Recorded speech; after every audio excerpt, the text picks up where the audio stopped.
Baik, izin memulai Bapak Ibu sekalian.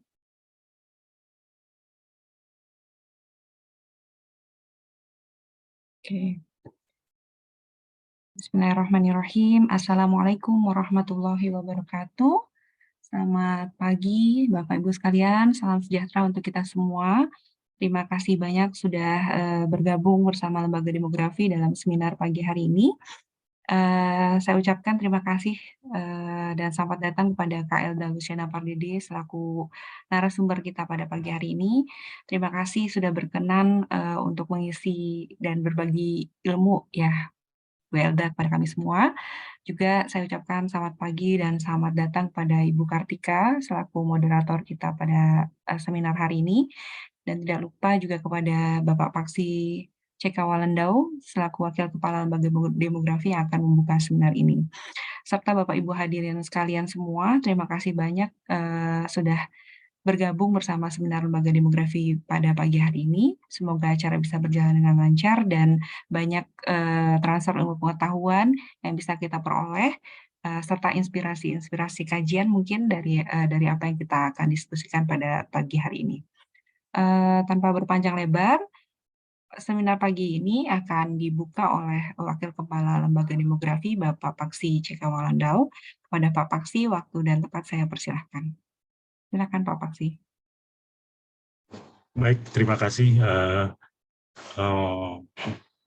Mbak Linda. Maaf, ini ada yang Pak Pri tanya tidak ada password ya, saya balas. Tidak ada Pak. Ini ada yang nanya untuk link ini baru saya kasih ke FB. Baik, selamat pagi, assalamualaikum warahmatullahi wabarakatuh. Terima kasih atas kehadiran teman-teman LD. Ini juga ada Ibu Nining, terima kasih sudah hadir dalam acara seminar bulanan ya, monthly seminar Lembaga Demografi yang kita coba adakan secara reguler untuk melihat isu-isu baik yang sedang diteliti oleh peneliti Lembaga Demografi atau rekan-rekannya ataupun memang sesuatu yang hasil dari proyek-proyek penelitian Lembaga Demografi. Nah, pagi ini kita akan mendengarkan dari teman seangkatan ini, Ibu Elda, yang memang seingat saya dari dulu penelitiannya tentang migrasi. Nah, tentang migrasi di mana di sini ini sesuatu yang baru buat saya, bagaimana relate antara migrasi dan religiosity ya. Mungkin kalau terutama di sini agama ya, yang kita tahu memang ya secara sejarah bahwa ini adalah sesuatu yang ada ya, dan salah satu pilar utama dari penduduk ya. Kalau penduduk demografi kita tahu ada kuantitas, kualitas, dan yang kadang-kadang sering terlupa adalah distribusi dari populasi yang biasa terjadi karena pola migrasi ini ya. Kalau kita tahu sejarah kenapa Jawa itu lebih dari 50-60% itu ada di Jawa, itu karena ada pola migrasi yang terjadi selama bertahun-tahun. Nah, ini secara khusus ya, topik ini biasanya kalau misalnya saya kebetulan urban regional ini sesuatu topik yang menarik, karena selain kita ingin tahu kenapa orang pindah dari satu tempat ke tempat lain atau orang bermigrasi dari satu tempat ke tempat lain, kami dari saya kalau misalnya dari disiplin regional ini sangat menarik, karena kita tidak hanya melihat itu, kita juga melihat apa dampaknya entah bagi daerah yang ditinggal atau daerah yang dimasuki. Nah, ini sesuatu yang saya rasa Ibu Elda, Kak Elda bisa memberikan kita insight tentang hal-hal tersebut, dan saya rasa cukup menarik karena ini dilaksanakan kuantitatif ya. Sekali lagi ini baru buat saya, bahkan yang saya pikirkan bahwa untuk penelitian atau paper yang mengarah ke arah sini ya, saya belum lihat ya, mungkin karena saya tidak berkecimpung di situ. Tapi beberapa ketika kita membicarakan kenapa orang pindah, ini bisa menjadi salah satu variabel utama, dan ternyata selain dia menjadi variabel utama kenapa orang pindah, juga menjadi variabel utama untuk menentukan apa dampaknya terhadap daerah-daerah tempat tujuan migrasi itu. Ya, mungkin tanpa berpanjang lebar,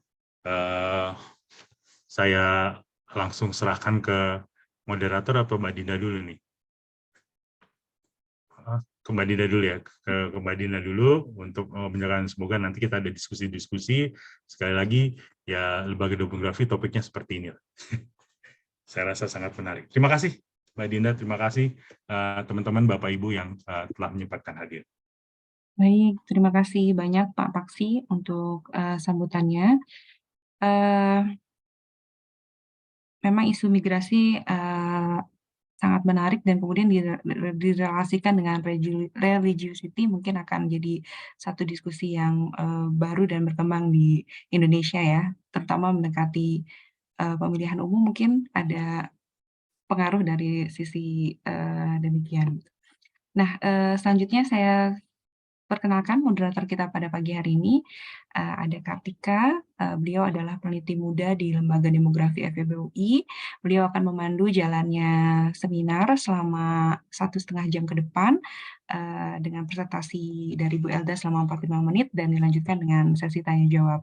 Namun demikian, bagi Bapak Ibu yang berkenan untuk memberikan pertanyaan atau mengajukan pertanyaan, boleh dituliskan terlebih dahulu biar tidak lupa gitu ya, karena nanti presentasinya mungkin akan sedikit panjang, itu boleh menaruhnya di kolom chat atau menggunakan fitur raise hand untuk nanti kita bisa berinteraksi bersama sepanjang jalannya diskusi. Untuk itu saya serahkan kepada Kartika untuk memoderatori jalannya seminar ini. Silakan.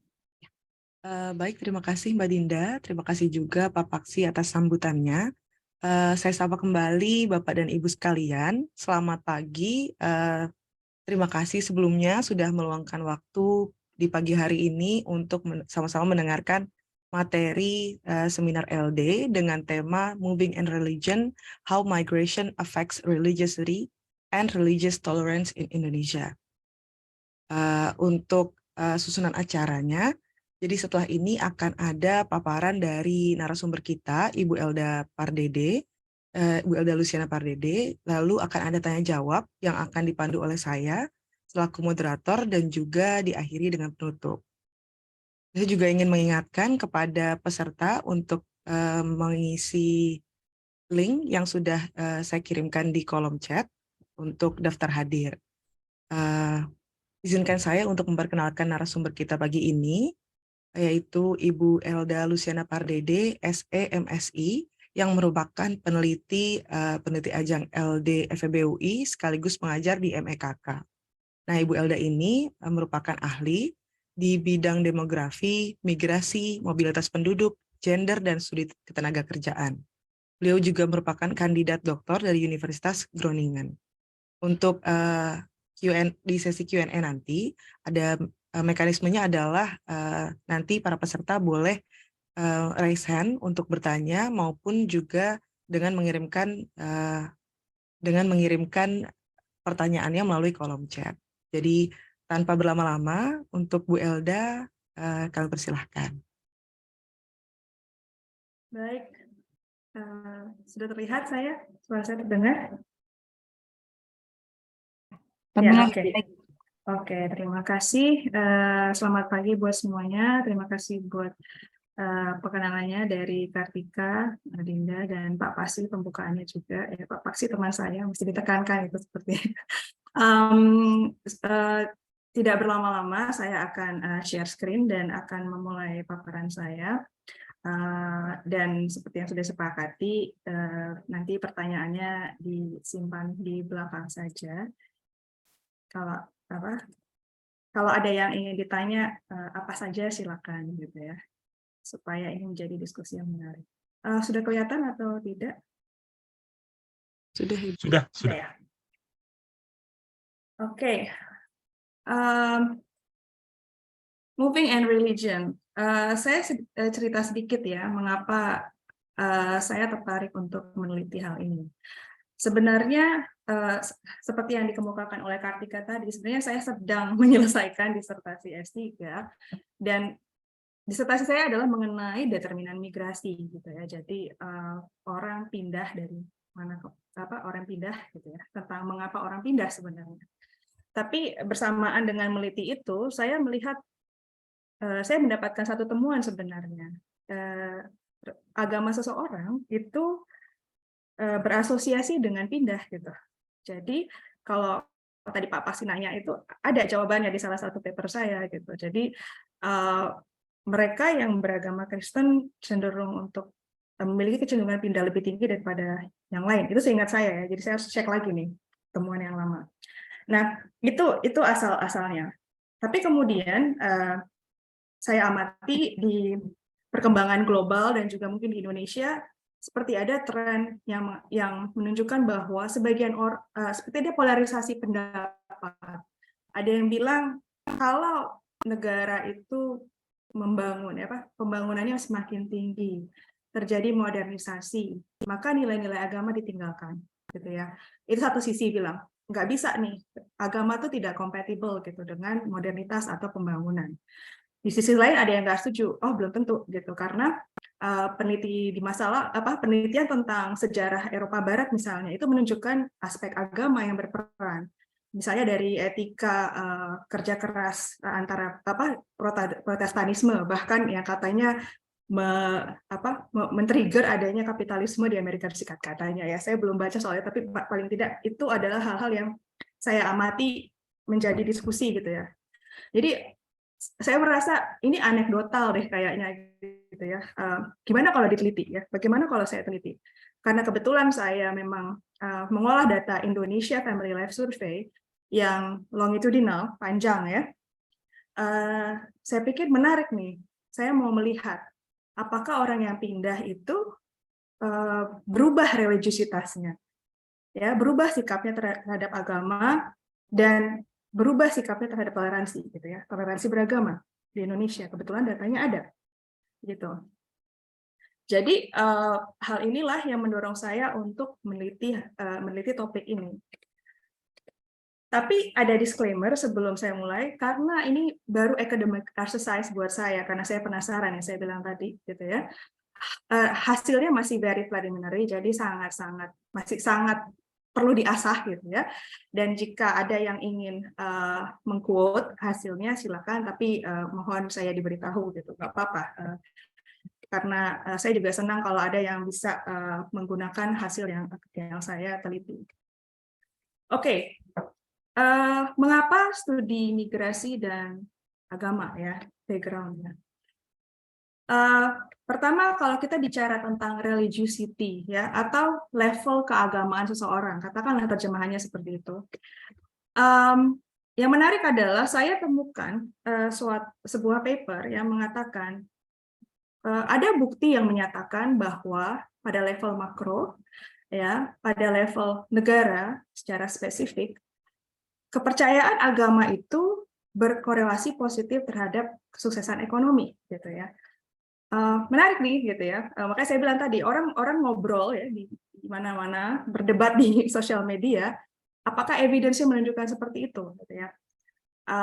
Tapi memang ada yang lain bilang tidak setuju, gitu ya. Ada yang bilang agama itu bikin kita tidak berkembang, itu menarik kita supaya kepada nilai-nilai tradisional yang tidak cocok dengan modernitas dan lain-lain. Satu lagi adalah religiosity, kalau di level individu, itu yang level negara ya. Di level individu, itu bisa memiliki efek positif terhadap masyarakat. Contohnya yang saya lihat ada penelitian di Malaysia, bilang bahwa agama itu sepertinya membuat sikap tingkat keagamaan seseorang itu bisa membuat sikap seseorang di tempat pekerjaan itu positif. Misalnya untuk mencegah fraud ya, penipuan gitu. Itu bisa jadi aspek positif dari religiosity. Dan kita juga berharap misalnya ya, kalau dulu saya masih ingat waktu kecil itu ada banner gede di jalan, kebersihan adalah sebagian dari iman. Jadi kalau kita beragama dengan level religiositas yang tinggi, maka kita akan menjaga kebersihan, ketertiban, dan lain-lain. Kemudian Yang positif dari aspek keagamaan, tingkat keagamaan adalah berkaitan dengan komunitas religius, kelompok-kelompok keagamaan.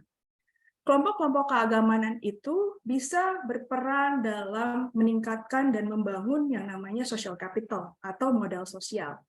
Kita tahu bahwa kalau di ekonomi banyak penelitian tentang modal sosial yang sudah menunjukkan bahwa modal sosial itu berefek positif terhadap misalnya pengembangan usaha seseorang, keluar dari kemiskinan, dan lain-lain.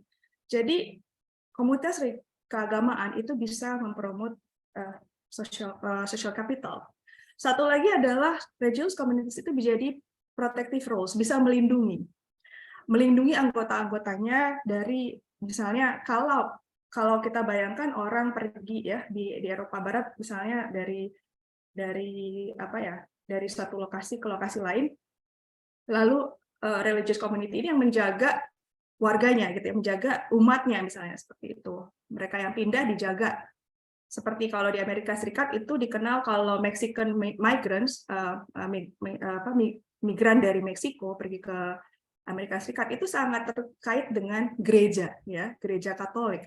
Jadi misalnya mereka dari Meksiko, mereka Katolik yang taat, lalu mereka mencari komunitas gereja di tempat tujuan. Itu bisa memiliki protective roles. Masih ada penelitian-penelitian lainnya tentang agama, misalnya agama juga bisa berpengaruh terhadap kesehatan dan kesehatan mental. Itu ada yang ketemu evidence-nya. Gitu. Jadi mempelajari religiosity as such itu menarik buat saya. Oh, ternyata religiosity, keagamaan ke seseorang itu berkaitan dengan banyak hal secara makro ya, secara komunitas, secara individu. Nah, kemudian variabel yang saya teliti juga saya masukkan religious tolerance. Mengapa? Saya pikir buat apa orang bertoleransi gitu ya. Ternyata ada dua ide. Kalau ada toleransi, terutama toleransi beragama, dan menghargai keanekaragaman, hal ini bisa kondusif terhadap kreativitas, terhadap perkembangan teknologi, terhadap inovasi. Nah, ini berkaitan banget nih dengan bidang regionalnya Kak Paksi sebenarnya, Pak Paksi. Misalnya kalau dalam satu wilayah berkumpul orang yang beragam-ragam, ya, ini bisa men-trigger inovasi karena kita punya human capital yang beragam skill-nya. Apalagi kalau terjadi interaksi, hal ini bisa menjadi berkaitan dengan tadi tuh modal sosial ya, untuk kreativitas dan inovasi. Kita dapat ide macam-macam dari orang-orang dengan latar belakang yang berbeda.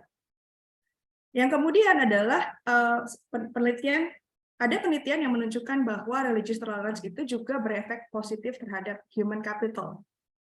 Dan hal inilah yang membuat saya, oh kalau begitu menarik ya, bisa nggak saya lihat apakah migrasi berpengaruh terhadap religiosity dan religious tolerance. Kenapa menarik? Karena migrasi bisa dipandang sebagai investasi sebenarnya.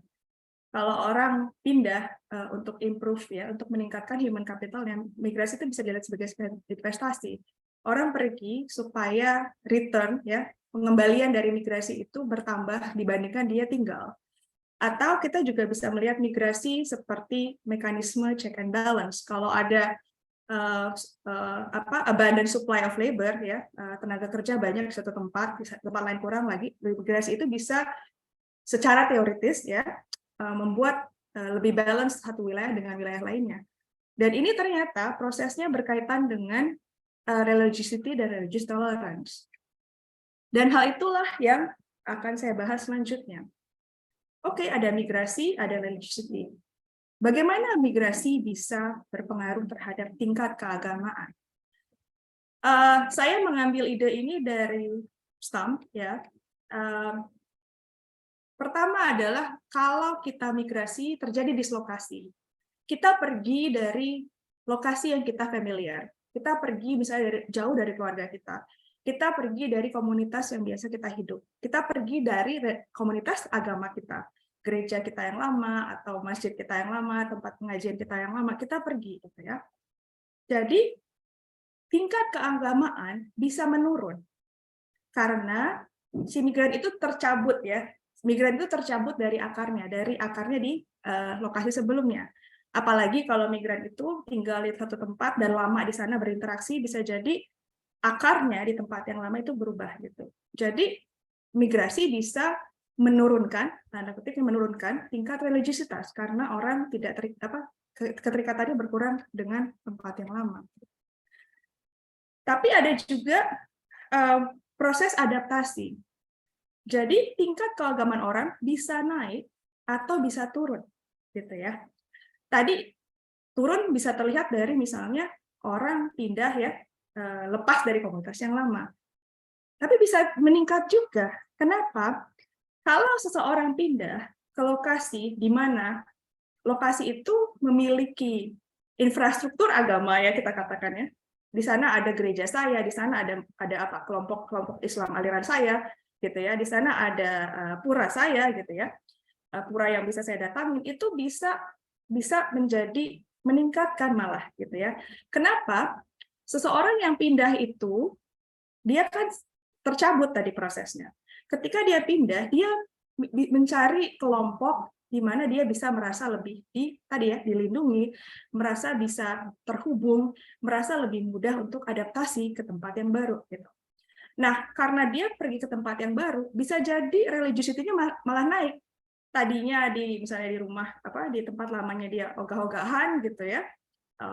Ogah-ogahan baca Quran, tapi setelah pergi gitu lalu ketemu komunitas yang bisa menolong dia mengatasi kesepian, membantu dia mencari tempat belanja apapun itu bisa malah meningkatkan tingkat keagamaan seseorang.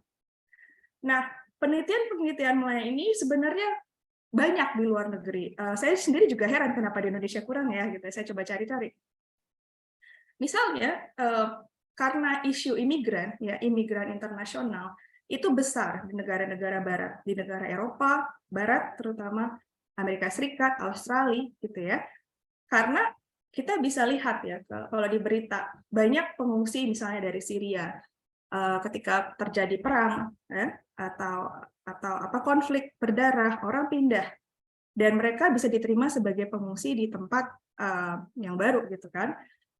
Nah, yang terjadi adalah kalau migran pindah dari satu lokasi lalu pergi ke lokasi yang baru, kadang-kadang ditemukan bahwa tingkat keagamaan dan agama-agama yang dipraktiskan kegiatan keagamaan seseorang itu justru malah meningkat di tempat tujuan atau lebih tinggi daripada native gitu. Dan itu bisa terjadi di berbagai negara di Eropa Barat atau di Amerika Serikat. Itu yang satu. Yang kedua adalah bahwa kalau migran itu pergi ke suatu tempat, terutama misalnya dia pergi dan kemudian untuk di tempat baru dia harus menyesuaikan diri, dia mungkin mencari komunitas religius gitu ya. Kemudian dia tingkat keagamannya meningkat, tapi over time ya generasi kedua dari migran ya, jadi misalnya anak-anaknya itu menyesuaikan diri kadang-kadang dengan native, dengan orang dengan budaya atau norma-norma yang dituju, dan itu bisa menurunkan tingkat keagamaan gitu. Jadi efeknya ini bisa dua kalau adaptasi, bisa naik, bisa turun, atau mungkin bisa sama ya. Itu yang menarik untuk diteliti. Kemudian bagaimana dengan religious tolerance? Tadi kita bicara tentang tingkat keagamaan seseorang diukur dengan seberapa religius atau dengan partisipasinya dalam kegiatan keagamaan. Yang menarik adalah pernyataan Aliu ini, ada hubungan yang signifikan antara toleransi, identitas yang hibrid, dan migrasi. Maksudnya apa? Kalau seorang yang berpindah, seperti yang saya alami, saya sering banget pindah gitu ya, sampai kadang-kadang saya bingung saya berpijak di mana. Itu namanya identitas hibrid. Saya membawa, bagaimanapun ketika saya tinggal lama di suatu lokasi, saya membawa sebagian identitas dari lokasi itu. Kemudian saya tinggal di lokasi satu lagi, saya membawa sebagian identitas di lokasi itu. Nggak usah jauh-jauh ke luar negeri, saya orang Batak, yang lahir di Siantar, besar di Jakarta. Saya punya sebagian identitas Batak saya punya identitas urban dari Jakarta, yang budayanya bercampur-campur. Nah, karena saya punya identitas hibrid, saya bisa memiliki sudut pandang yang berbeda. Saya bisa mengerti sudut pandang orang di tempat asal saya bisa mengerti sudut pandang orang di tempat tujuan saya. Karena itu saya punya identitas hybrid, dan karena itu bisa meningkatkan toleransi. Begitu prosesnya kenapa migrasi bisa meningkatkan toleransi. Orang-orang yang pindah itu kadang-kadang karena bersentuhan, berinteraksi dengan berbagai macam budaya, norma, etnisitas, agama, maka dia cenderung untuk bisa melihat first hand gitu ya, first hand information, melihat langsung apa yang terjadi, lalu itu bisa menjadi membuat seseorang lebih terbuka sehingga meningkatkan toleransi gitu ya. Kok stop ya? Sorry. Oke.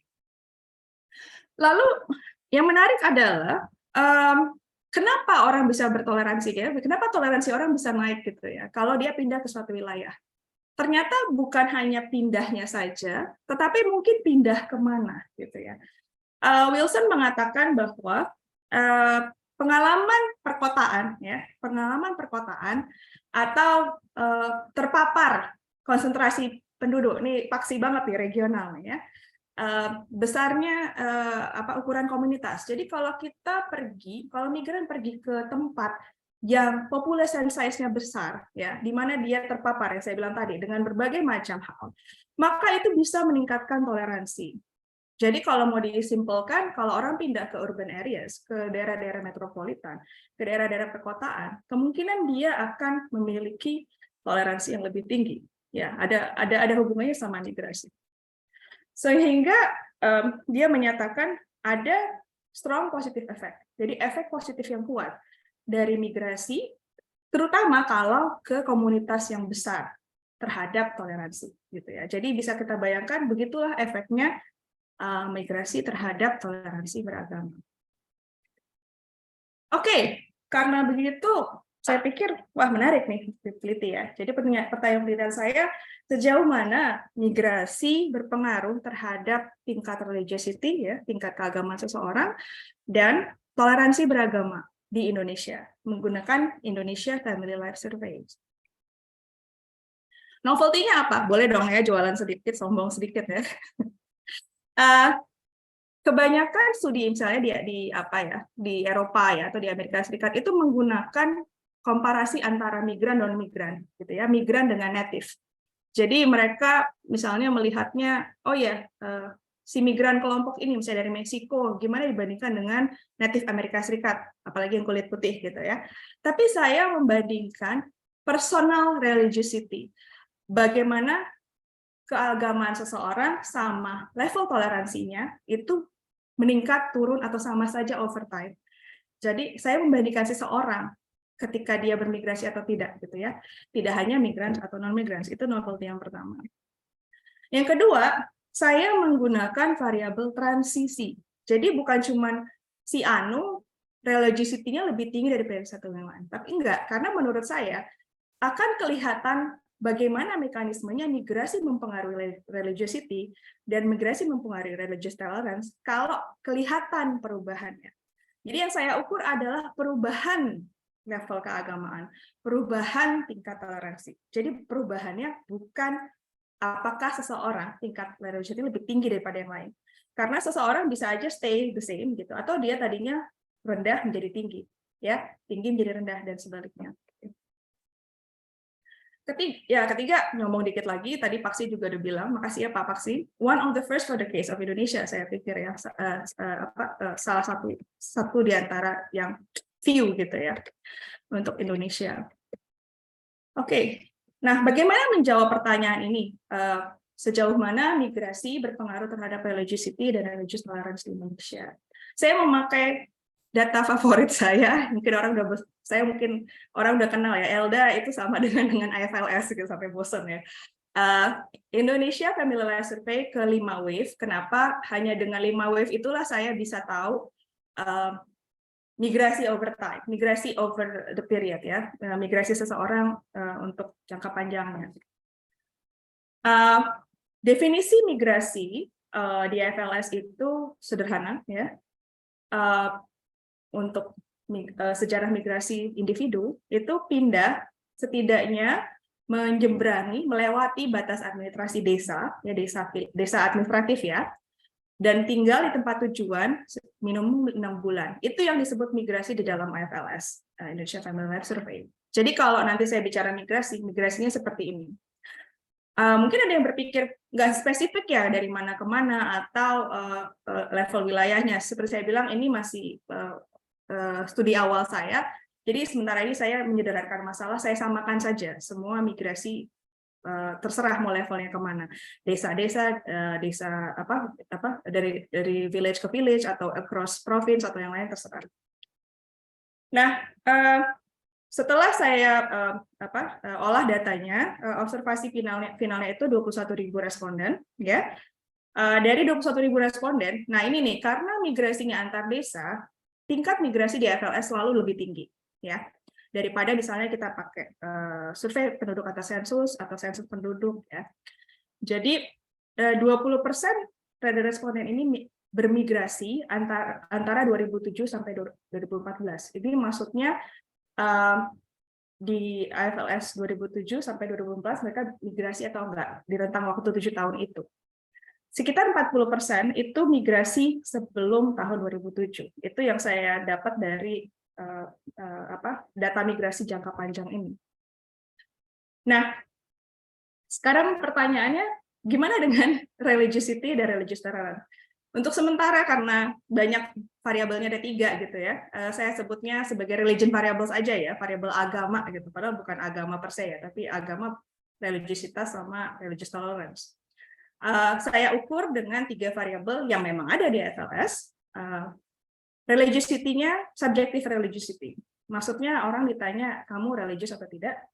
Kemudian kedua, religious participation atau practice. Ini juga untuk mengukur religiosity. Seseorang melakukan doa ya atau ibadah gitu ya. Dan yang terakhir adalah religious tolerance atau toleransi beragama.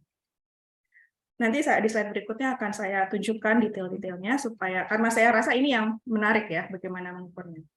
Variabel independennya atau sebagian mungkin kontrol ya, gender ya, usia, pendidikan, status kawin, agama itu sendiri ya, agama Kristen, Islam, Buddha, Hindu. Kemudian transisi wilayah tadi yang kita bicarakan, kalau orang pindah ke kota, apakah orang tinggal di kota, di desa gitu ya. Kemudian sama wilayahnya, tempat tinggal waktu umur 12. Karena saya ingin tahu kalau seseorang tinggal di desa atau di kota kecil atau di kota besar ketika umur 12, bagaimana itu pengaruhnya terhadap variabel agama ini. Kurang lebih begini datanya. Sekarang masuk ke bagaimana saya mengukurnya. Sebenarnya di IFLS ini section bukan religion ya, bukan agama, tapi section TR atau trust, percaya. Tapi saya ambil ini sebagai ukuran untuk religiositas seseorang. Pertanyaan yang saya ambil ini, how religious are you? Very religious, religious, somewhat religious, not religious. Jadi ada skala untuk tingkat religiositas. Nah, seperti yang saya katakan, yang saya ukur adalah mengukur transisi religiosity, bukan apakah orang lebih religius atau tidak. Contohnya, kalau seseorang sangat beragama ya, sangat agamis tahun 2007, kemudian menjadi somewhat religious di 2014, orang ini dikatakan mengalami decrease in religiosity, religiosity-nya menurun. Atau sebaliknya, ya, kalau 2007 dia tidak religius, 2014 menjadi religious, ini increase in religiosity, religiosity-nya naik. Gitu. Jadi ini keep in mind. Jadi ini cara saya mengukur religiosity, transition in religiosity. Kedua, yang challenging ya, yang menantang ketika mengolah data ini adalah ketika saya mau mengukur religious practice. Kenapa? Ternyata ya, tiap agama itu punya praktis agama yang berbeda. Dan di situ tantangannya. Sementara ini karena saya bilang saya coba mengukurnya dengan cara sederhana saja. Misalnya kalau di Islam kan sebenarnya sholat itu kan wajib 5 waktu. Sedangkan kalau ditanya yang Kristen, apakah kamu berdoa? Berdoa itu buat yang Kristen atau Katolik, Protestan sama Katolik itu kan terserah kamu saja gitu ya. Jadi bagaimana mengukurnya? Tapi saya harus berasumsi gitu. Kalau orang tidak melakukan, anggap saja dia tidak melakukan, itu 0 gitu ya. Kalau dia melakukan, iya, gitu. Karena saya sulit untuk memberikan weight ya, memberikan bobot untuk setiap jawaban ini karena saya tidak tahu ya dasarnya bagaimana. Yang buat sulit lagi adalah tiap agama ditanya aspek-aspek yang berbeda. Misalnya untuk Islam itu ditanya berapa kali Anda berdoa tiap hari, apa sholat ya. Jadi saya codingnya kalau kurang dari 5 kali saya anggap aja tidak religius karena itu kan sesuai dengan kewajiban agama gitu ya. Sedangkan ini Kristen, ini Katolik sama Protestan, ini ditanyanya berbeda. Berapa sering Anda berdoa atau baca Alkitab? Saya bilang kalau enggak, baru saya bikin 0, gitu ya.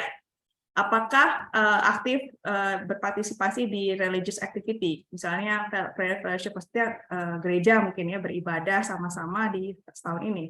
Kalau nggak ada, saya anggap tidak melakukan religious practice. Gitu. Nah, sekarang yang Hindu juga beda lagi. Jadi saya samakan saja, kalau tidak melakukan saya anggap 0. Hindu tentang vegetarian yang berikutnya, lalu Buddha dan Konghucu. Jadi setiap agama itu saya ambil 2 pertanyaan yang saya skor 1 atau 0, lalu saya jumlahkan gitu. Nah, yang dilihat adalah transisinya. Apakah seseorang menjadi praktisnya lebih naik atau tidak gitu ya. Jadi itu cara saya mengukur dengan sederhana.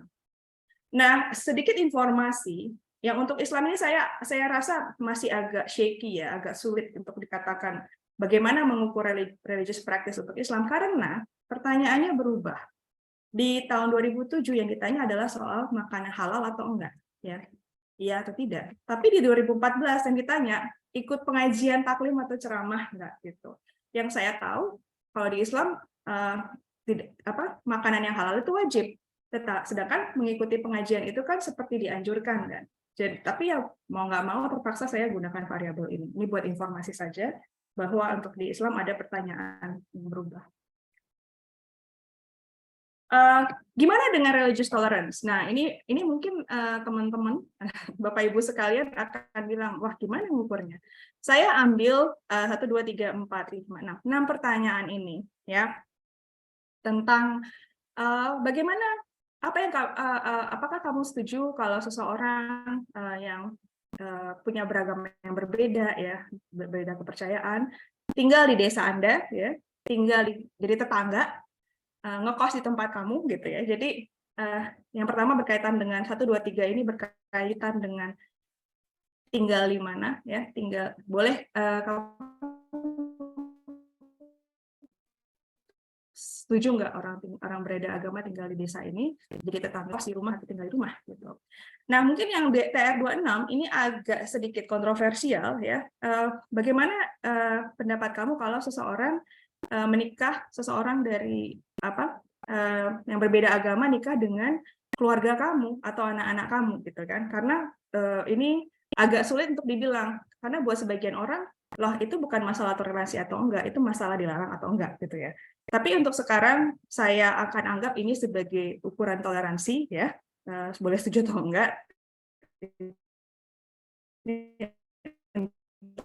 Dihitung. Jadi kalau lebih toleransi gitu ya, boleh setuju boleh enggak.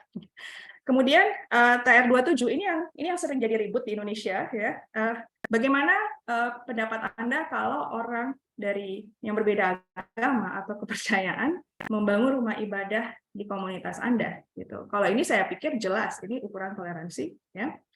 Kemudian yang TR28 kalau di desa kamu ini ada beragam agama, kamu percaya orang yang beragama sama atau enggak lebih daripada yang lain gitu ya. Itu dianggap juga soal toleransi atau tidak gitu. Jadi ini adalah ukuran-ukuran yang saya pakai untuk toleransi dan jumlah ini 1, 2, 3, 4 ini saya tambahin semua jadi sebuah skor. Jadi kalau misalnya ini 1 ya 1, 1, 1, 1, 1 kalau tidak objektif, tidak setuju gitu ya. Atau setuju semua misalnya, itu tinggal ditambahkan aja. Jadi angkanya bisa dari 6 sampai 20 kalau nggak salah. Jadi itu yang saya gunakan untuk mengukur religious tolerance. Oke, jadi saya ulangin lagi, religion variables-nya ada 2. Religiosity diukur dengan seberapa religiusnya kamu, ya, Anda. dan religious practice, doa, ibadah, ya. Dan satu lagi religious tolerance, ya. Seberapa toleran seseorang, ya. Perubahannya yang saya ukur. Ini untuk ilustrasi bagaimana saya mengerjakannya di datanya.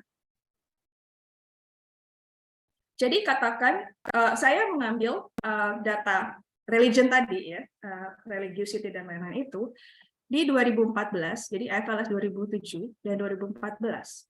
Kalau ada perubahan di antaranya, itu namanya transisi dari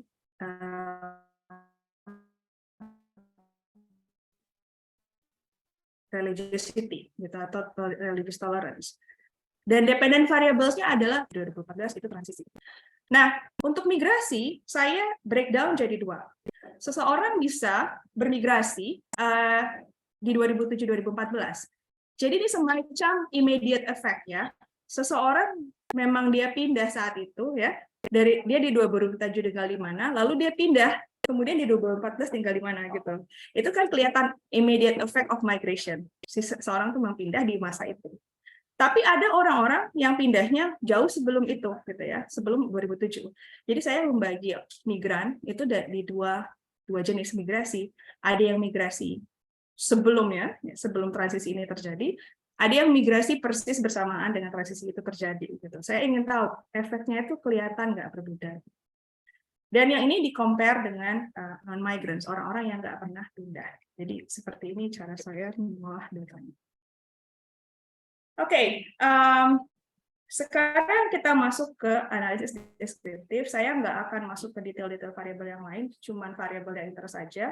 Nanti kalau ada yang mau tanya, silakan saya siapin kok tabelnya. Dan ini isinya bukan tabel, tapi banyakkan gambar-gambar. Pertama tentang subjective religiosity, ya tadi. How religious are you? Gitu. Yang menarik adalah untuk 2007-2014 kita bisa lihat ini di 2007 yang biru, ya, 2014 yang merah. Dan ini adalah persentase orang yang menjawab kalau dia very religious, dan seterusnya.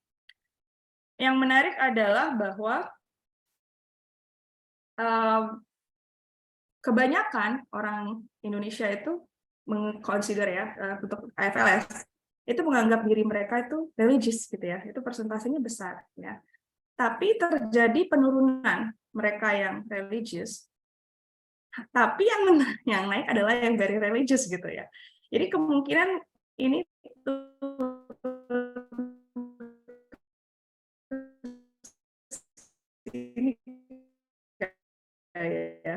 kayaknya ya dari sini sebagian pergi, gitu ya. Kalau mau dibilang iya ya, besar juga persentase orang yang menganggap diri mereka cukup religious, gitu. Jadi most people, ya, menganggap diri mereka religious. Tetapi ada penurunan just religious, orang-orang yang religious saja, ya. Sedangkan ada kenaikan mereka yang sangat religious, gitu. Jadi dari 6 ke 17% itu besar, ya, menurut saya. Kemudian bagaimana dengan religious practice tadi yang berdoa, ya, berdoa terus ikut ibadah, ya, yang tadi untuk berbagai macam agama itu. Ini ada tiga jenis, ya, tidak ikut sama sekali berdoa. Salah satunya, ya, yang dua ini salah satunya, ini kedua-duanya.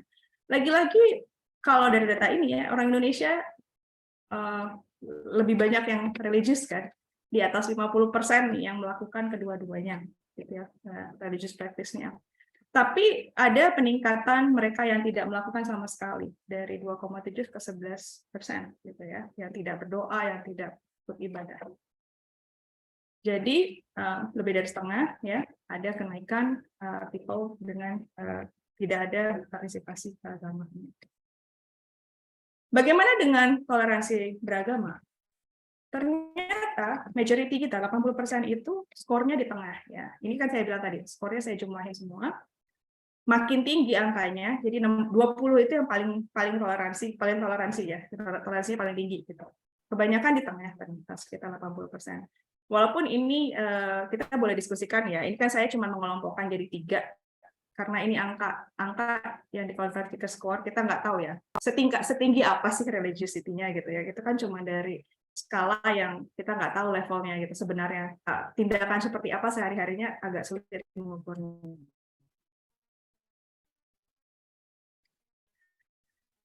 Kemudian yang tinggi ini juga malah naik, gitu. Itu menarik ya, jadi 45 ke 7,5. Kemudian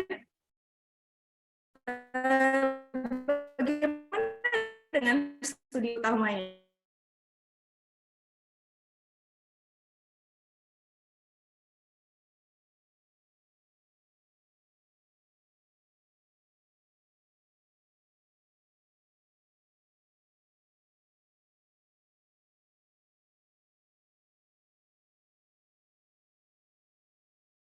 Bisa bilang bahwa migrasi itu tampaknya menaikkan religiositas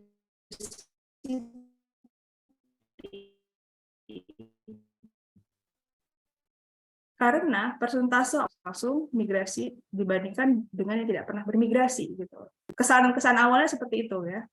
Oh gitu ya. Migrasi tampaknya bisa tanda kutip meningkatkan keagamaan ya. Kemudian bagaimana dengan praktis? Polanya hampir mirip ya.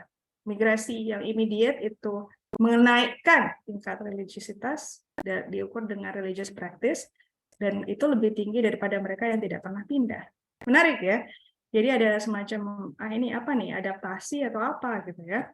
Karena tadi dibilang orang pindah dari tempat yang familiar bisa jadi malah berkurang tapi di sini malah naik. Terakhir yang agak sulit untuk dilihat ini ya, tapi ini karena hampir sama ya untuk religious tolerance, tapi untuk yang berkurang itu malah saya lihat mereka yang tidak pernah bermigrasi itu tingkat religious tolerance itu malah lebih tinggi untuk yang turun gitu. Seakan-akan kalau orang nggak pernah pindah, religiositasnya toleransinya akan menurun. Seakan-akan ya, ini masih deskriptif. Oke. Makanya kita mesti coba teliti lebih lanjut dengan statistik ya, dengan regresi ya, dengan metode regresi. Itu untuk distribusi religion dan bidirection. Nah, untuk modelnya saya menggunakan multinomial logistic regression ya. Tapi yang saya tampilkan di sini adalah hanya predicted probabilitasnya karena tabelnya agak ruwet. Interpretasi multinomial logistic regression juga agak ruwet. Jadi saya pakai predicted probabilitas saja supaya mudah untuk dibaca gitu ya. Yang pertama adalah variabel utama kita, bagaimana efek migrasi terhadap religiosity, religious practice, dan tolerance ya. Saya hanya menampilkan yang naik, karena yang naik dibandingkan dengan yang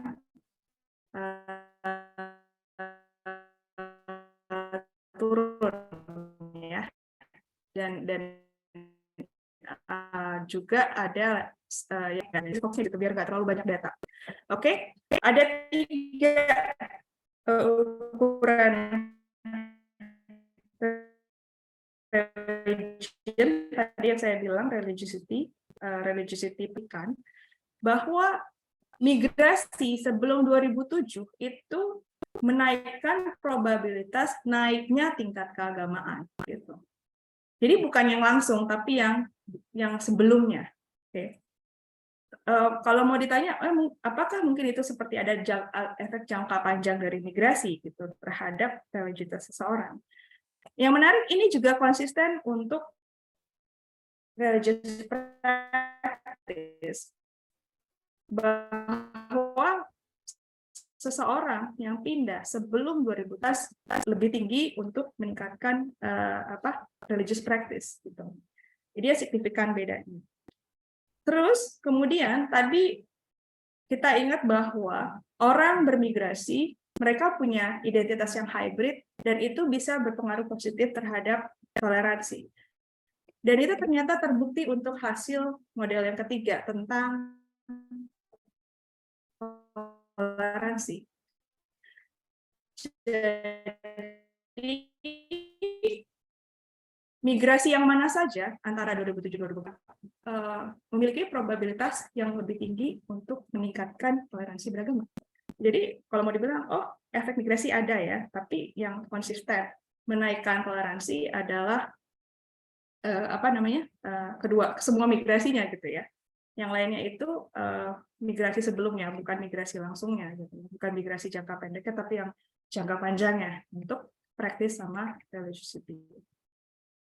Oke, jadi kesimpulannya migrating contributed to probability of increased levels of religion variables. Nah, bagaimana dengan gender? Ini adalah variabel kedua yang saya tampilkan. Nah, saya bilang, makanya perlu kita meneliti ya.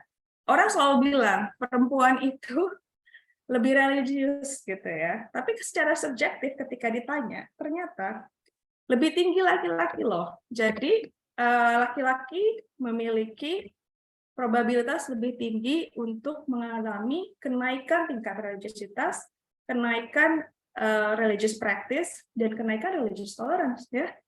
Jadi pria-pria di sini positif dampaknya gitu terhadap praktisnya sama toleransinya gitu.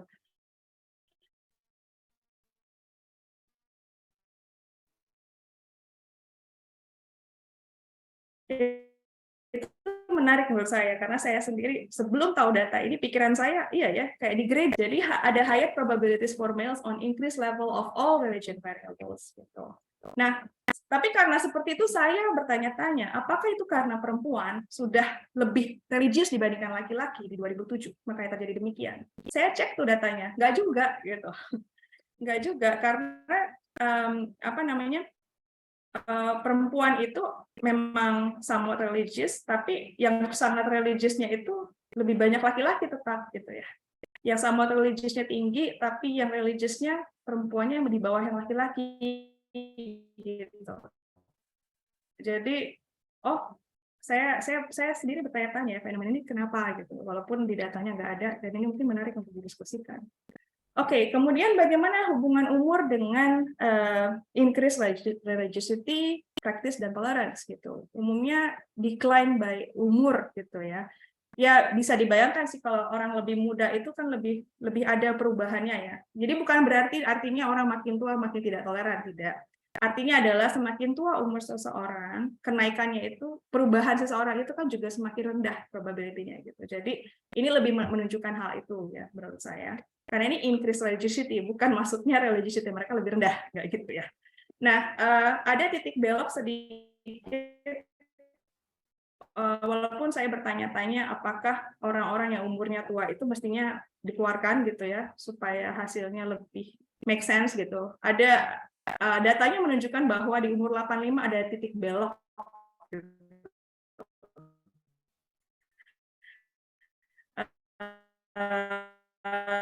Turun terus kemudian naik lagi pelan-pelan gitu kan gitu ya, berbentuk hubungan antara usia dan kenaikan di religiosity dan religious tolerance seperti ini modelnya. Kemudian untuk pendidikan ini saya tampilkan cuma yang signifikan saja. Terjadi kenaikan religiosity itu yang signifikan adalah untuk mereka yang berpendidikan SMP. Ini juga saya pikir apa ya maksudnya gitu ya. Mereka yang kenaikan itu paling terlihat untuk mereka yang levelnya SMP. Kenapanya sendiri saya pikir menarik juga untuk didiskusikan, belum tahu ya. Tapi ini buat saya menarik juga, ternyata mereka yang pendidikan tinggi itu kenaikan level religiositas itu malah probabilitasnya lebih rendah, 11 gitu ya. Kok bisa gitu ya? Kenapa dia rendah? Kemudian kita masuk ke salah satu variabel yang of interest juga sebenarnya. Apakah memang orang pindah atau tinggal di lokasi tertentu itu berpengaruh terhadap religiositasnya? Ini yang saya pakai adalah transisi juga, transisi tempat tinggal. Yang urban-urban ini artinya seseorang tinggal di urban di 2007, seseorang tinggal di urban 2014. Jadi dia tetap di urban. Ini sama ya, tinggal di rural di 2014, 2007 di urban, ini rural dan rural urban. Semoga dipahami. Nah, ini saya tunjukkan untuk increase religiosity dan increase religious practice. Yang ditunjukkan oleh data adalah bahwa probabilitas mereka yang tetap di urban dan rural ke urban itu religiosity-nya malah naik ya gitu. Malah probabilitas untuk naiknya itu lebih besar gitu ya. Jadi gimana tuh gitu orang ini pindah ke tempat yang dianggap lebih apa ya, lebih mix gitu ya.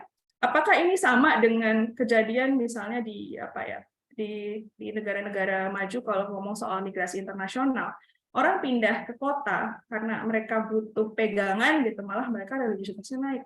Apakah seperti itu? Nah, itu butuh penelitian lebih lanjut gitu. Dan yang untuk praktis ini juga menarik karena yang probabilitasnya berbeda sendiri adalah mereka yang tinggal di rural. Mereka yang di desa itu mengalami kenaikan religious practice, jadi lebih berdoanya lebih kencang gitu ya, atau ibadahnya lebih kencang dibandingkan orang yang di wilayah lain gitu. Itu temuan untuk lokasi ini. So ada higher probabilities of increased religiosity and religious practice ya, urban-urban dan rural-urban, dan kemudian rural-rural itu malah increase religious practice, yang lainnya tidak. Nah, bagaimana dengan toleransi? Nah, ini juga yang mengalami increase religious tolerance itu adalah rural-rural gitu ya. Orang yang di desa itu punya probabilitas lebih tinggi untuk mengalami kenaikan toleransi beragama. Nah, itu juga menarik ya, kenapa ya gitu ya, penelitian lebih lanjut nih. Untuk mereka yang tinggal di rural ya, di Indonesia 2007 dan 2014. Kemudian saya juga melihat lokasi dari lokasinya si responden ketika dia berusia 12. Apakah dia tinggal di desa, kota kecil, atau kota besar? Ini yang saya tampilkan lagi-lagi hanya yang ada hasil signifikannya ya. Mereka yang tinggal di kota besar itu ketika umur 12 memiliki probabilitas lebih tinggi untuk mengalami kenaikan religious practice gitu. Jadi kalau kita waktu umur 12 masih kecil atau tinggal di kota besar, itu ada kemungkinan transisi untuk ke atasnya itu lebih besar gitu dibandingkan yang lain. Itu juga lagi-lagi ya, seperti berbeda dengan yang dikatakan modernitas, urbanisasi, industrialisasi, itu membawa kepada menurunnya peran agama gitu. Tapi enggak gitu, sebaliknya yang terjadi. Oke, itu hasilnya pada umumnya. Jadi saya berharap, saya ingin tahu Bapak Ibu sekalian pendapatnya gimana, masukannya gimana, akan sangat menarik. Jadi saya coba simpulkan saja. Pertama, pertanyaan saya kan tentang bagaimana migrasi berpengaruh terhadap religiosity yang diukur dengan subjective religiosity dan religious practice dan religious tolerance. Ngaruh nggak? Iya gitu ya. Iya, dan positively related ya. Memang menaikkan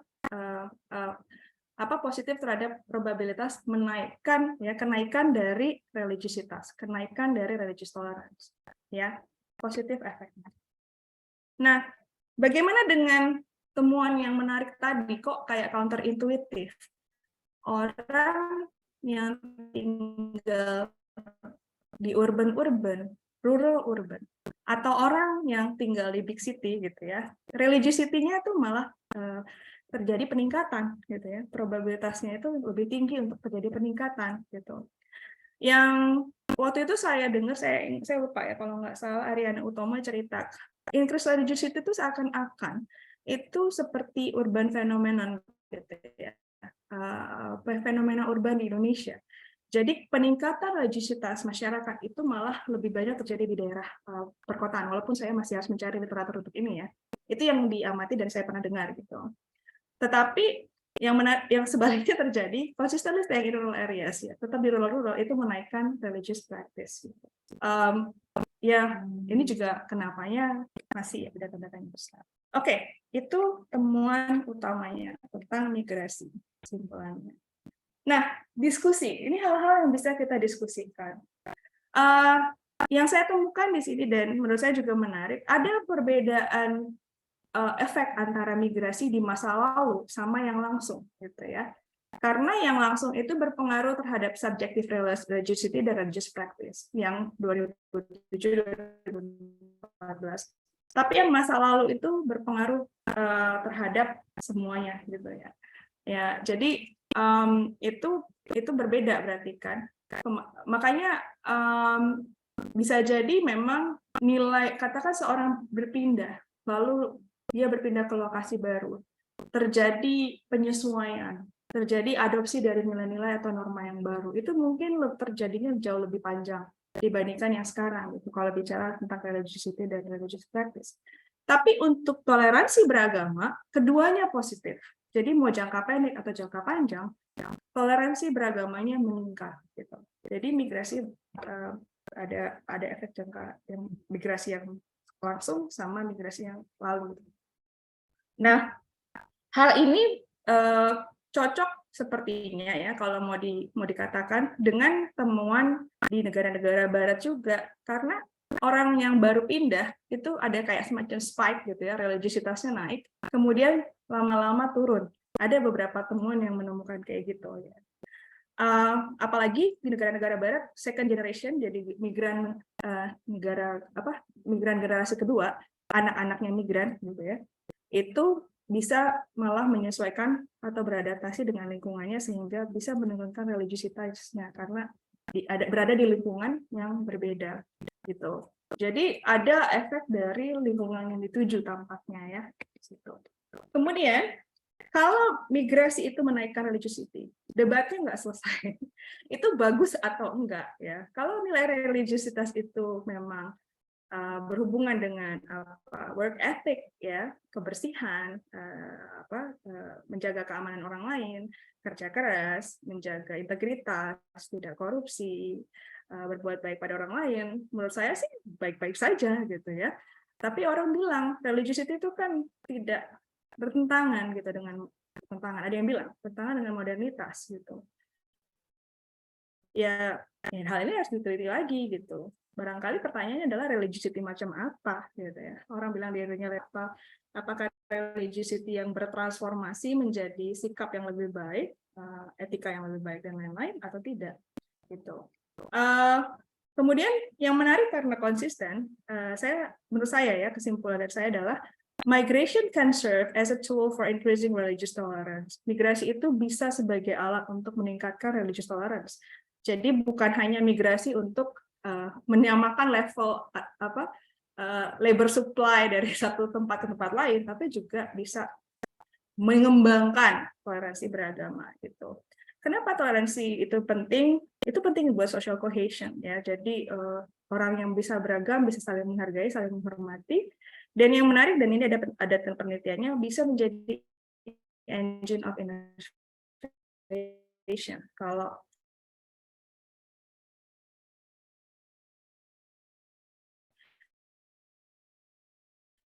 kemudian diskusinya adalah keterbatasannya. Saya mengukur variabel ini bergantung pada apa yang ada di FLS gitu. Mungkin ada cara lain yang lebih baik, ada yang lebih ideal.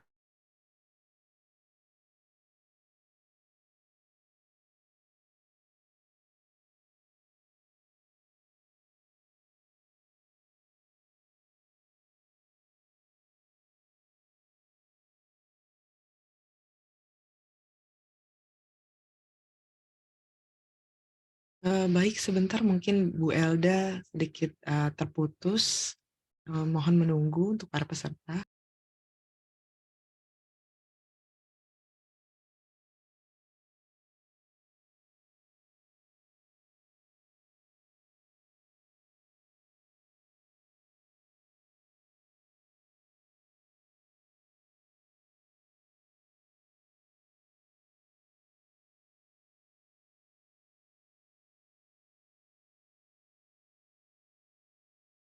Oke, baik. Jadi sambil menunggu Ibu Elda, dari para peserta diperbolehkan untuk bertanya. Pertanyaan bisa diajukan melalui kolom chat atau raise hand. Selain itu, peserta juga disarankan untuk segera mengisi daftar hadir pada link yang tersedia di kolom chat.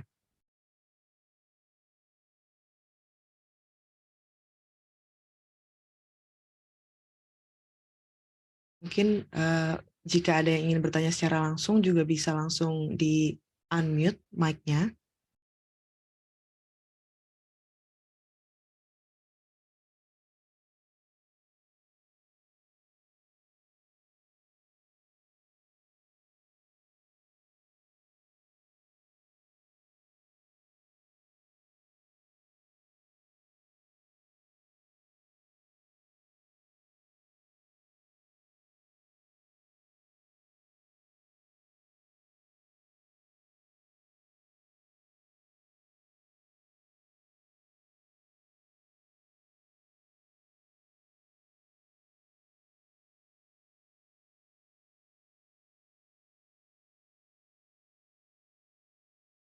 Halo, saya terlempar. Iya, Ibu Elda. Tadi sampai mana ya? Tadi sampai mana? Kayaknya udah mau selesai sih ya. Tadi sampai limitation, Bu. Oh, oke. Ya. Baiklah.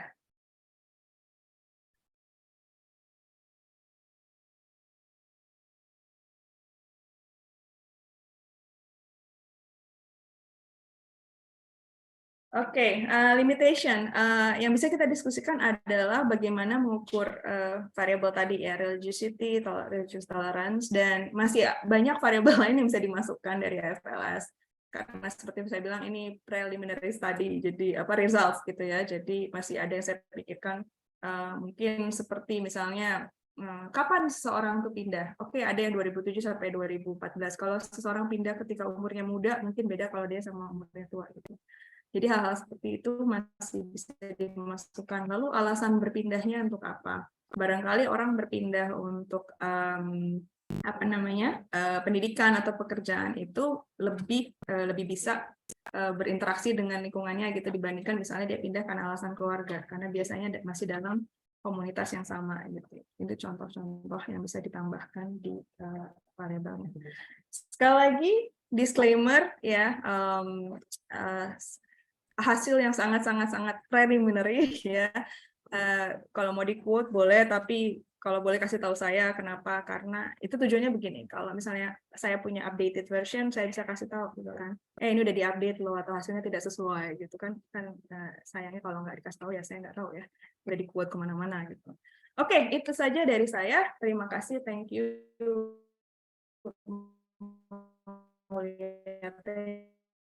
Yang artinya thank you dalam bahasa Batak. Oke, saya penasaran dengan pertanyaan, komentar, dan diskusi dari Bapak Ibu sekalian. Terima kasih. Saya stop share atau bagaimana, Kartika? Boleh stop share, Ibu? Ya, biar Ya. Okay. Mungkin ya, okay, baik. Terima kasih sebelumnya Bu Elda. Menarik banget topiknya. Saya juga baru tahu poin yang menurut saya menarik banget ini yang di bagian laki-laki ternyata lebih religius gitu ya, Ibu. Enggak sih, sebenarnya banyak banget poin-poin menariknya mengenai penelitian ini. Oh, udah ada yang raise hand tadi. Diturunin lagi. Oke, ada beberapa poin yang menurut saya menarik banget. Ini dari data yang diambil dari AFLS ini, menurut saya merupakan, jadi penelitian yang baru banget ya Ibu ya. Salah satu penelitian yang baru di topik religiusitas gitu. Mungkin saya langsung bacakan ini aja Bu. Tanggapan yang ada di kolom chat. Pertama tanggapan dari Ibu Nining, itu penelitian Bu Elda menarik. Saya pernah oleh AFLS mengenai toleransi orang NU, Muhammadiyah, dan lainnya. Hasilnya secara agregat NU lebih toleran. Lalu untuk ada tanggapan juga dari Nanang Widaryoko yang menyatakan bahwa menarik jika melihat hasil multinomial, terutama pada rentang 2007-2014, di mana migrasi meningkatkan peluang religiosity, namun justru menurunkan peluang religious tolerance. Jika menilik periode, dapat dikatakan 2007 hingga 2014 adalah waktu terkini. Apakah bisa berarti ketika kehidupan lebih modern menyebabkan sisi religius migran meningkat, namun justru menjadi agak kurang toleran? Bagaimana Ibu? Bu Elda tanggapan untuk pernyataan itu? Baik, terima kasih ya atas apresiasinya Ibu Nining. Ibu Nining dulu dosen saya loh, Ibu nggak ingat kali ya, ekonomi perkotaan. Dan Mas Nanang ini kenalan saya dari BPS itu, ketika lagi S3. Jadi apakah Ibu Nining menarik nih tentang toleransi beragama? Apakah ini untuk komentar saja Bu Nining atau perlu saya untuk tanggapi? komentar aja sebetulnya penelitiannya tuh belum selesai, cuman saya nggak punya perangkat lagi untuk menyelesaikan secara lebih ilmiah. Okay. Ya mungkin itu nanti menarik akan. ya Bu Nining. Iya, tapi itu secara agregat itu sebetulnya saya belum bikin kayak ekonometrika kayak Elda, cuma saya melihat secara persentase berapa persen yang Persentase, ya. menjawab. Jadi Ya, kayak saya lihat pertanyaan itu sih, tapi di 2014 ya Bu ya, dia ada pertanyaannya.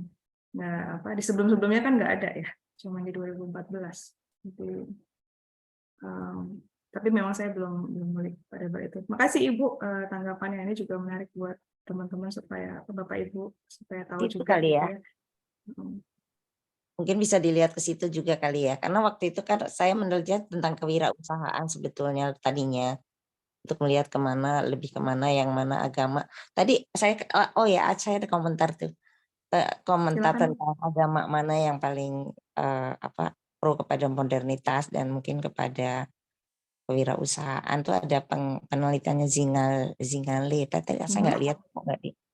Zingale itu mengatakan orang-orang agama Buddha tuh lebih pro ke kewirausahaan. Tapi kemudian ada yang mengatakan lagi tidak katanya. Tapi secara jadi penelitian Argegrad, jadi hubungan antara agama dengan kewirausahaan itu ternyata memang agama yang paling tidak pro kewirausahaan, tapi ini ada pro dan kontra juga ya. Ada yang mengatakan, si Zingalis itu mengatakan pertama adalah Buddha, kedua adalah Kristen, ketiga adalah agama. Pokoknya yang terakhir itu Hindu dan agama Islam. Karena mungkin kalau Hindu itu kasta, kalau di Islam tuh entah kenapa mungkin karena banyak melihat ke masa lalu ya, tidak ke masa depan, dan agama Islam itu bilang kalau inovasi itu cenderung bisa bid'ah katanya, bid'ah gitu. Jadi dia cenderung terpenjara ke masa lalu. Itu yang saya punya penelitian yang saya lagi kepengen membahas itu, dan saya meneliti sekarang itu sekitar 190 negara. Jadi aku lebih makro nih untuk negara OKI dan non OKI. Saya sebetulnya kepengen presentasi, cuma belum sempat menyelesaikan karena data ease of doing business tuh kemarin berhenti tahun 2020. Jadi ada hal yang terpangkas, dan pada saat saya mencoba memasukkan beberapa angka yang hilang, jadi kayaknya angka itu jadi penelitiannya berubah. Jadi saya masih agak bingung dalam kesimpulannya dalam religius itu, dan kemudian ada beberapa bacaan juga sih yang mirip dengan tadi Elda kemukakan tentang praktis dan berdoa, tapi itu data-datanya lebih sebagai benchmark untuk latar belakang, dan ada kayak penelitian di India gitu. Tapi ada juga yang ya tadi Elda bilang ada yang arahnya positif, ada yang negatif. Itu kadang tidak konsisten sih temuannya, tergantung dari lokasinya kayaknya. Tergantung dari lokasinya, karena kayak penelitian di Belanda itu dia bilang juga lebih religius, tapi kemudian di tempat lain lebih enggak juga gitu. Tapi ada di Afrika dia lebih religius. Jadi kayaknya sih kalau saya menyimpulkan tuh kayaknya konteks dari lokasi itu sangat menentukan ya.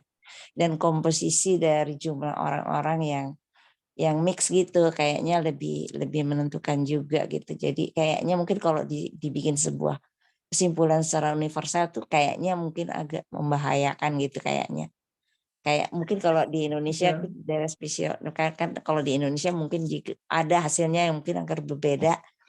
Mungkin kalau kita melihat di tempat lain. Saya kira itu aja sih komentar saya. Terima kasih. Saya sorry nggak nyalain kamera ya karena nggak apa-apa Bu Nining, nggak apa-apa. Iya, terima kasih. Iya, Bu Nining, menarik Selamat tadi ya ya. pokoknya Elda. Oh ya, terima kasih. Menarik ya Bu Nining tadi bicara tentang konteks, jadi memberikan ide buat saya malahan Bu Nining ya, bahwa saya harus hati-hati misalnya menyimpulkan tentang efek migrasi lokasi misalnya ya.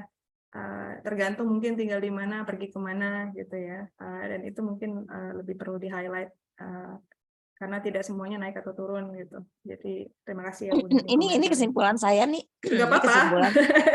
Enggak, Bu, ada sedikit juga ya. Tadi aku setuju sih ya. Kadang ada yang menimbulkan lebih religius, bahkan lebih radikal gitu ya. Kadang malah lebih radikal. Ada juga yang lebih toleran. Ini kalau saya melihat ada beberapa teman saya yang tinggal di luar negeri. Pulang ada yang jadi lebih radikal, ada juga enggak gitu karena.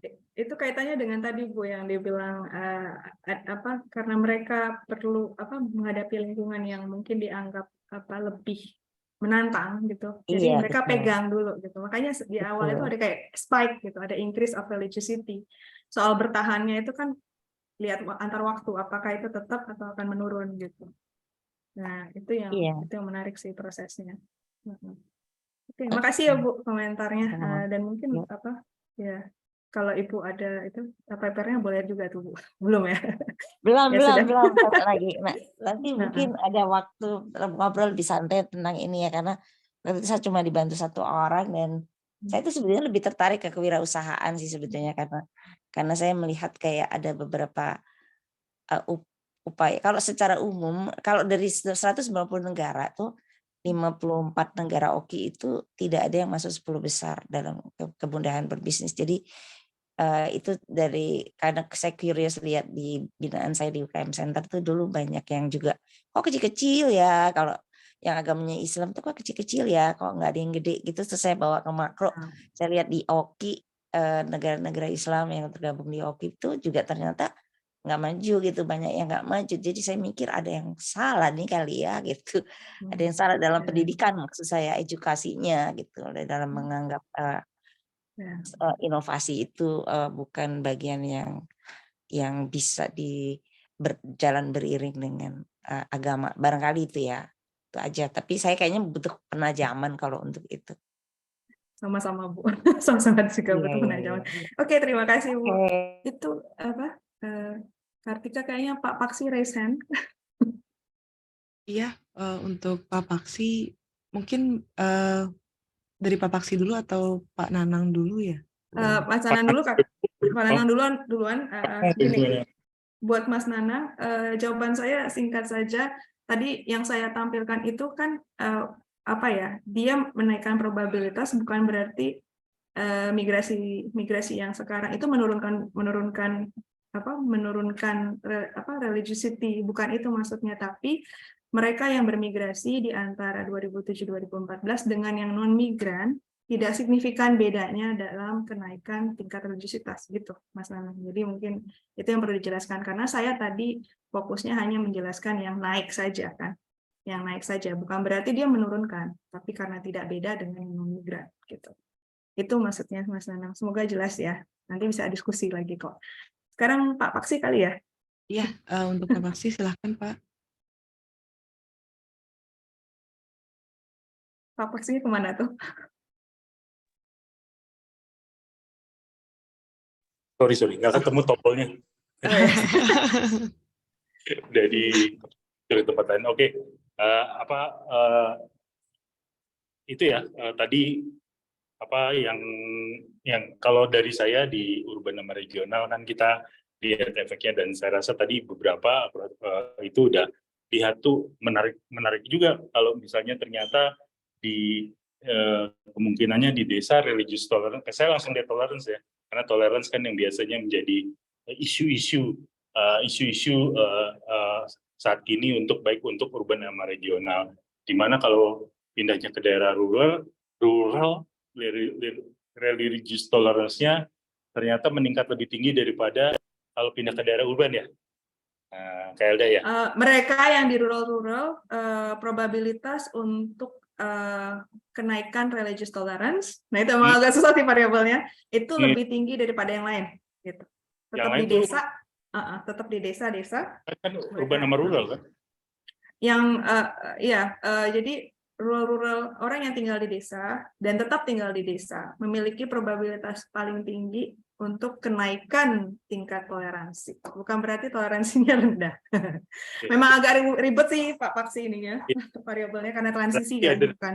Kan adalah di orang yang tinggal di daerah urban, religious lebih rendah probabilitas untuk kenaikan tingkat toleransi. Tingkat toleransi. Nah, ini kan yang ya kalau di sekarang modernisasi terus masuk ke pola, ternyata modernisasi itu instead menciptakan melting pot tapi menciptakan polarisasi. Ini kan salah satu yang buat saya terkini ya. Karena kan kalau misalnya kita tahu waktu urban, nah ini sesuatu yang setidaknya di Indonesia menjadi salah satu yang penting, dan yaitu tadi gitu ya. Karena kita pikir nanti kita pikir sebaliknya. Nah, memang dari kami tentu kita menunggu tadi yang menyambung Bu Nini tentang lokasi, ya kan? Jadi location matters kan, di distribution of people and location matters. Apakah dia pindahnya ke tempat seperti apa, budayanya dan hal-hal yang memang memang lihat oh iya ini ada orang pindah ke 2 kota gitu ya, satu di Sulawesi, satu di Jawa, dan ternyata memang mungkin ada sesuatu yang mungkin berbeda. Plus tadi ditambah ternyata kalau misalnya dilihat itu dia pindahnya 2007 lama-lama apakah dia makin toleransi atau enggak di daerah-daerah tertentu. Jadi memang kalau kita ya karena ilmu kali ya, jadi location matters apalagi kan. Buat yang studi migrasi juga Pak sih. Fakultas spasial dan itu yang memang ya aku nggak tahu ya apakah penjelasannya seperti apa, tapi memang ya kalau kita bisa melihat mungkin ada polarisasi apalagi sebentar lagi tahun politik ya, mungkin makin dibawa agama itu menjadi salah satu komoditas politik dan itu kan bisa kayak ada oh ya nanti mereka yang migran seperti ini, yang non migran seperti ini. Itu yang saya pikirkan. Jadi itu secara lokasi. Tapi kalau misalnya antar tahun misalnya dari 2007 ke 2015 kita makin toleransi ya secara umum. Sebentar ya kita lihat. Iya, toleransinya naik. Naik kan ya, itu yang yang kita toleransinya naik, tapi ya kalau kita lihat lebih spesifik ada perbedaan-perbedaan. Nah, itu yang mungkin kita lihat kalau kita project gitu ke proyeksi toleransi. Proyeksi toleransi karena kan memang itu konsisten dengan kalau misalnya Bu Elda lihat-lihat dari survei-survei toleransi ya, nggak tahu benar apa enggak, tapi pokoknya ada survei toleransi, kita makin toleransi, makin intoleran di daerah mana yang pikiranku itu adalah salah satu ini kita diskusi pelengkap untuk ya hasil-hasil ini yang udah empiris based, terus ada data lain yang bilang gini, nanti itu kalau disatukan mestinya jadi sesuatu yang solid tuh untuk jadi satu paper tentang yaitu migrasi, religiousity, and places gitu. Cuman itu diskusi karena menarik nih, harus ngobrol nih.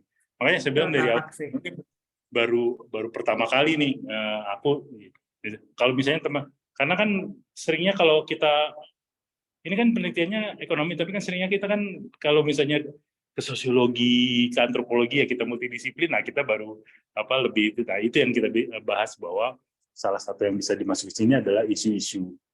Walaupun kita bergerak dari itu ya, dari demografi. Iya, itu aja sih diskusinya.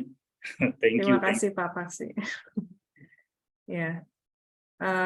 Saya juga karena saya studi migrasi sama location matters pasti banget gitu. Jadi itu yang mungkin bisa dieksplor. Saya cerita sedikit barangkali masih ada variabel-variabel yang bisa dimasukkan. Misalnya saya kan belum membedakan Jawa, Sumatera gitu kan, baru urban rural dan lain-lain. Jadi itu mungkin akan menarik juga dicek ya. Kemudian satu lagi saya variabel apa ya namanya? Variable income justru belum ada Pak Paksi, saya belum masukkan. Ini karena waktu saja sih. Kita kan nggak tahu ya apakah orang tadi ya kombinasi dari urban, kemudian mungkin middle income, kan gitu kan ceritanya tentang religiosity yang naik dan juga religious intolerance malah naik gitu kan. Itu kaitannya ke sana gitu. Nah, makanya nggak tahu nih ke depannya. Ya nggak apa-apa kan, ini kan first look. First look on migration and religiosity ya. Itu kan setelah kita explore kita bisa tahu ini ke arah mana menariknya, harus tidak kolaps saja sama yang lain. Sip. Ya, terima kasih Pak Paksi komentarnya. Oke, baik.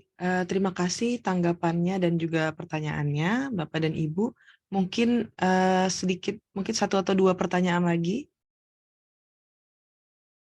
dari peserta seminar. Pertanyaannya boleh disampaikan melalui chat ataupun langsung raise hand dan unmute saja.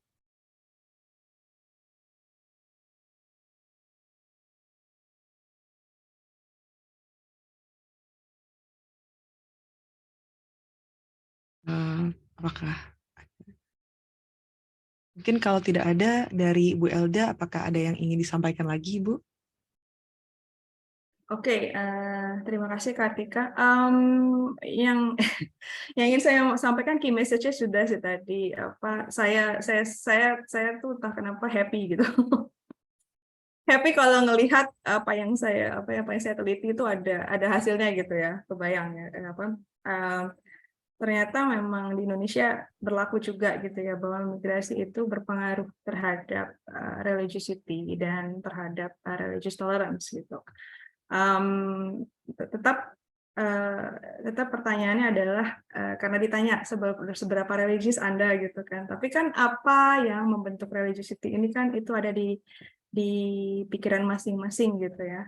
Dan itu bisa berbeda-beda satu kepala sama kepala yang lain. Kenapa seseorang menyebut dirinya religius atau tidak gitu. Dan itu yang penting. Dan buat saya yang penting dari variabel agama ini sebenarnya berhubungan dengan tadi yang Ibu Nining bilang, inovasi ya, atau work ethic ya, etika kerja, sikap gitu ya. Kalau bisa ya, isu negara kita kan gini ya, semua orang orang malu kalau dibilang tidak beragama, tapi nggak malu kalau jadi korupsi gitu, ketangkap sama KPK itu bisa dada-dada gitu ya. Jadi itu kayak seperti berbalik ya dengan apa yang kita harapkan dari religiositas yang tinggi gitu. Karena ada juga religious komunitas yang membawa kepada kebaikan gitu, dan itu terlihat di berbagai macam tempat. Tapi gaungnya yang terlihat kan seperti ada polarisasi kan. Agama ini jelek, agama jelek terhadap pembangunan gitu ya. Atau sebelum agama bagus bagi pembangunan. Mungkin lebih ke agama itu apa yang dipikirkan oleh masing-masing orang gitu ya. Perannya apa dalam kehidupan masing-masing orang. Dan itu bisa jadi social capital, bisa jadi kapital pribadi, kapital social capital ya. Apakah kita lebih trustworthy misalnya ya, kalau kita minjem ngembaliin kayak gitu-gitu. Semua itu berhubungan dengan religiositas seseorang, dan religious tolerance itu juga lagi-lagi itu juga social capital. Kalau kita punya tempat di mana ide yang beragam itu bisa men-trigger adanya inovasi ya, kreativitas ya, invention apalagi dan segala macam. Bahkan cara kita memanage sesuatu, kita bisa saling belajar gitu ya.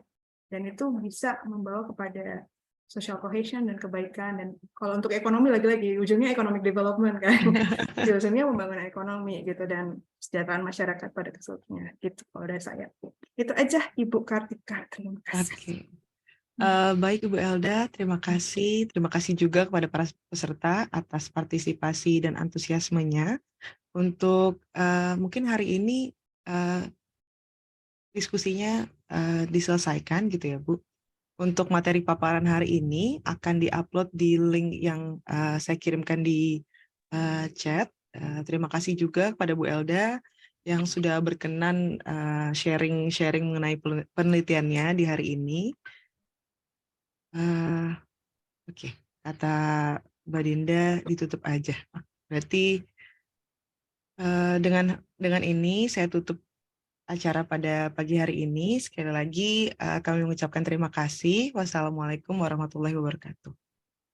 Waalaikumsalam warahmatullahi wabarakatuh. Terima kasih banyak Kak Terima Elda. kasih banyak semuanya. Terima Terima kasih kasih, LD Terima sudah kasih mengundang banyak. saya. Terima kasih dan Thank you. Bye. Sip.